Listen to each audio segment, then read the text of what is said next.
Welcome to Newcastle Family History Society podcasts. The Newcastle Family History Society, located on Awabakal land in Newcastle, New South Wales, Australia, provides support for those interested in family history. We respectfully advise Aboriginal and Torres Strait Islander peoples that this podcast contains the name of a deceased Aboriginal person. In this episode of Birds of a Feather, Narelle Austen explores the lives of Commandant Purcell, Commandant Skottowe and the convict artist Richard Browne. Against the background of the harsh realities of Newcastle's Coal River settlement, Narelle delves into the unlikely collaboration between convicts, officials and the local Awabakal people.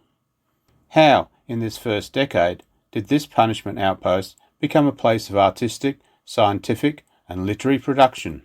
Stay with us as we bring history to life. Let's begin with a brief summary of the situation in the early penal settlement, widely known as Coal River, at the beginning of the second decade of the 19th century. In 1810, Commandant Purcell began his time at Newcastle as an enthusiastic man whose head was full of projects for the betterment of the settlement and therefore himself. It was not an easy assignment. As well as the supervision, agricultural production, and feeding and housing and control of the convicts and soldiers, Purcell took on the construction of the new wharf, built more lime kilns, and organised the building of the first boat to be fully constructed in Newcastle. Commandant Purcell knew that by building a boat he would be able to increase the potential to transport coal, timber and lime to satisfy Governor Macquarie's building projects in the colony. The operation of pirates, often with the collaboration of convicts and soldiers, required a locally available sea-going vessel to pursue them. The boat would also enable the pursuit of any convicts who commandeered visiting vessels for their escape from Coal River settlement. Vessels in distress were a constant problem, which is recorded in the number of ships wrecked on the coast as they tried to enter the dangerous waters of the settlement at the confluence of Hunters River and the Pacific Ocean. Additional navigational dangers were caused by the constantly moving sandbanks, choppy waters, and rocks around Nobby Island. Due to the colony-wide infestation of wheat crops and consequent lack of food supplies, Purcell allowed convicts to cultivate their own gardens and rear their own poultry and pigs. He therefore made another significant step towards self-sufficiency for the settlement. But how could he make a record of the positive things he had accomplished? This was the essential question that commandants and governors had to face. Purcell was not able to find anyone to promote his works for posterity. However, succeeding commandants made this a priority and are well remembered as a result. Killing two birds with one stone, they would also promote themselves as officials whose name and family would be remembered in the hallowed halls of science and the Admiralty. This great unexplored and unexploited southern land, terra incognita, was of significant scientific, economic and therefore political interest. The British concern with the natural sciences was exemplified by the presence of Joseph Banks on board Captain Cook's Endeavour in 1770. He was president of the Royal Society for 41 years, during which time he sent botanists all over the world to collect plants which were grown in Kew Gardens and became the basis for research, international exhibitions and scientific prestige for Britain. Banks advocated British settlement in New South Wales and the colonisation of Australia through the establishment of Botany Bay as a solution for the overflowing British prisons and to promote colonisation of the far-off continent through the utilisation of convict labour. For decades, Banks advised the British government on all Australian matters. He's credited with introducing the eucalyptus, acacia, and the genus named after him, Banksia, to the Western world, amongst many other achievements. Despite the inappropriate recommendation to the Admiralty in Joseph Banks's glowing report on Botany Bay some 20 years earlier, his involvement illustrates an early and significant interest in all things botanical in the exploration of the Pacific. Most British ships of exploration had diarists, botanists, and artists on board. British captains also kept meticulous records, as did the Dutch and the French. Ironically, Captain Arthur Phillip decided, after exploring Botany Bay and environs by boat, that the area was not appropriate. The harbour was too shallow for shipping, it did not have good fresh water source, and the soil was poor. And so, with the Frenchman La Pérouse close by, Arthur Phillip sailed on, into one of the most beautiful harbours in the world, and with his sights firmly fixed on his flag, he claimed the land for Britain. This interest was not only scientific, but also political and, of course, economic. Exploration was a very expensive business, occurred over a considerable amount of time, given the distances involved, and the risk of losses was very high. In the 18th and 19th centuries, the coal-fed beast of the Industrial Revolution was more and more voracious. Their British pits would not be able to satisfy the increasing demands for private consumption and James Watt's steam engines. Who knew what other bounty might lie beneath the soil, growing on the land or flying in the skies in these far-off lands? Africa had had to give up its diamonds. South America had its mythical El Dorado and silver mines, and the now-named Afghanistan had been exporting lapis lazuli, its semi-precious blue stone, for thousands of years. The National Maritime Museum at Greenwich, England, has a vast collection of geological samples from the four corners of the globe, which were traded by the British seafarers. Cook's voyage in the 1770s to the Pacific Islands brought scientific information, breadfruit, and other sources of food and herbal medicine back to the expanding cities and museums of Britain. In Australia, there were salt pans offering an essential element for the preservation of food, which was especially useful for the long voyages of the Navy and merchant ships. The settlement at Norfolk Island was established to fell the tall pine trees once believed to be useful for masts for British ships due to their tall, straight trunks. They could also obtain flax, which was used on the ships as rope, used for sails, baskets, and cheap clothing. Countless animals, fish, birds, and insects were collected for examination on the other side of the world. In the British Natural History Museum in London, between a portrait of Joseph Banks as a young man and a marble bust of his more venerable self, there is a description of the long association between natural history, exploration, and, by extension, colonialism. We read that European natural scientists went on voyages in the Pacific to study plants and animals, often using the knowledge of the local people. They collected specimens of everything they saw, classifying them according to European methods in an effort to understand the world.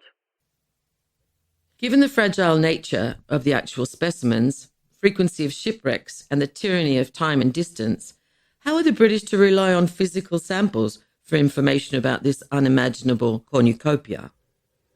And more importantly for them as businessmen, to invest in its exploitation.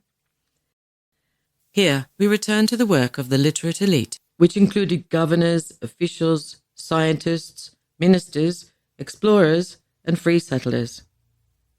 A minority of soldiers and convicts who wrote private and official colonial letters, memoirs, manuscripts, songs, and poems describe the landscape and its beauty in ink and on parchment. But how were they to have more accessible and palpable records of their endeavours? Here we come to the importance of visual artists. Our rare birds, jailbirds, these birds of a feather who came together here at Coal River, Newcastle, Australia. Despite the recording inconsistencies of the convict indents, the authorities knew that there were some artists who had been transported for forgery and counterfeiting. They were usually lithographers, engravers, and painters who could be utilised to contribute to the aggrandizement of the efforts of the authorities, their patrons, and the convicts themselves. These visual artists could serve the private passions of their patrons and their own need for protection, remuneration, and publication. This route to preferential treatment was not always an easy one, as we've discovered in the previous podcast regarding the unfortunate life of William Harrison Craig in the lime-burning pits at Newcastle. Other artists were more fortunate, however. In 1811, Richard Browne, a Dublin-born convict, arrived in the Sydney colony on the transport ship Providence. In under a year, in October, he was sent to Newcastle Secondary Punishment Settlement for forgery, where he remained until February 1817. In the same year as Richard Browne's arrival, 1811, young Commandant Skottowe was transferred to Newcastle Penal Settlement to relieve Commandant Purcell. He brought with him what was to become obvious to all later, his passion for nature. Using convicts and local knowledge in Newcastle, he located, collected, and preserved specimens of birds, butterflies, plants, and fish.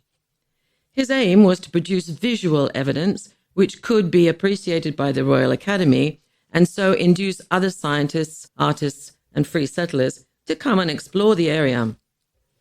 In so doing, he would promote himself as one of the officials whose name and family would be remembered in the annals of science and art. Commandant Thomas Skottowe co-opted Browne to create the botanical sketches and detailed drawings of various specimens which he had collected. Richard Browne worked with Skottowe to produce the illustrated manuscript entitled Specimens from Nature of the Birds, Animals, and etc. of New South Wales, collected and arranged by Thomas Skottowe, Esquire, the drawings by T.R. Browne, New South Wales, Newcastle, 1813. It has been suggested that the convict Richard Browne had some training in botanical drawing. Browne may have been related to Dr. Patrick Browne, 1720-1790, who was an Irish natural historian, as his ability to draw birds, reptiles, fish, and butterflies suggests some professional association with that natural history circle. Confusingly, Browne signed his botanical illustrations in a variety of ways. We do know that he remained at Newcastle for 6 years and worked as an artist with Commandants Skottowe, Thompson, and Wallace in their endeavours. The Sydney publisher, Absalom West, included 2 engravings of Newcastle by Walter Preston in Views of New South Wales, based on Browne's work. Skottowe's botanical manuscript includes the Aboriginal names of the local flora and fauna. This might suggest cooperation between artists, commandants, and the local people. During this time, some artists, including Browne, continued their interest in illustration of Indigenous people and their culture in the colony. In Neil Gunson's scholarly entry in the Dictionary of Australian Artists online, there is the following critique of Browne's early work. Browne's animal studies, perhaps due to the strangeness of Australia's mammalia, are less than expert, while his early Aboriginal figure subjects are ill-formed and amateurish compared with his natural history subjects. The evolution of Browne's figure work is revealing. He obviously became increasingly fascinated by the local Aboriginal people. An 1817 study of Broken Bay Jemmy, although still surrounded by the black and yellow frame with which he encased his natural history illustrations, already shows a growing maturity in figure drawing from the earliest work, employing a more exaggerated caricature style. During his 6 years as a convict in Newcastle, Browne was to see Commandants Skottowe, Thompson, and Wallace. In the relatively small settlement at Newcastle, he coincided with the convict artists Walter Preston, an engraver, Joseph Lycett, a watercolourist, and the unfortunate young William Craig, portrait artist. Other talented convicts who survived and prospered in various ways included John Tucker and James Hardy-Voe.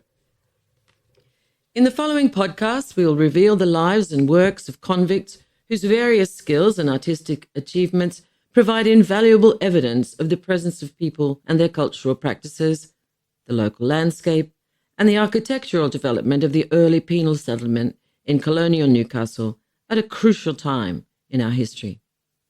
These artefacts resulted from the unique moment in time when there was, serendipitously, initial collaboration between First Nations people, a few privileged convicts, Commandant Skottowe, Thompson and Wallace, and Governor Macquarie.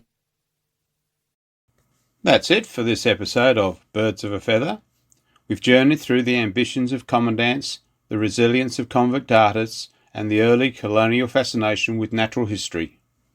In our upcoming episodes, we'll continue to reveal the lives and works of other convict artists whose skills preserved invaluable records of Newcastle's past. If you've enjoyed today's episode, or any of our podcasts, give us a like, leave a comment, or share with others. And if you haven't already, you can also follow us on Newcastle Family History Society Podcasts.